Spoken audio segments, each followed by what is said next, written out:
కీర్తనలు 34.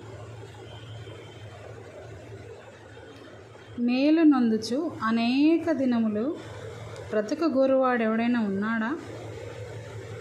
చెడ్డ మాటలు పలకకుండా నీ నాలుకను, కపటమైన మాటలు పలకకుండా నీ పెదవులను కాచుకొనుము.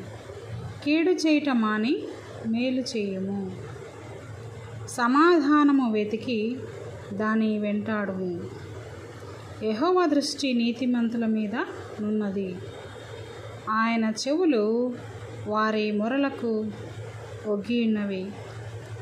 దుష్క్రియలు చేయు వారి జ్ఞాపకమును భూమి మీద నుండి కొట్టివేయుటకై యెహోవా సన్నిధి వారికి విరోధముగా నున్నది. నీతిమంతులు మొరపెట్టగా యెహోవా ఆలకించును.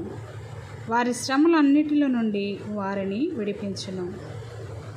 విరిగిన హృదయము గల వారికి యెహోవా ఆసనుడు. నలిగిన మనస్సు గల వారిని ఆయన రక్షించును. నీతిమంతునికి కలుగు ఆపదలు అనేకములు. అన్నిటిలో నుండి యెహోవా వానిని విడిపించును. ఆయన వాని ఎముకలన్నిటినీ కాపాడును.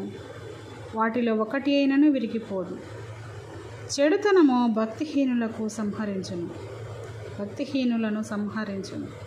నీతిమంతుని ద్వేషించువారు అపరాధులుగా ఎంచబడుదురు. యెహోవా తన సేవకుల ప్రాణమును విమోచించును.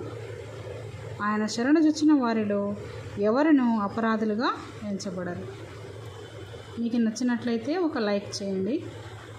ఇది నాకెంతో ఇష్టమైన వాక్యం. Thank you friends. Thank you for watching.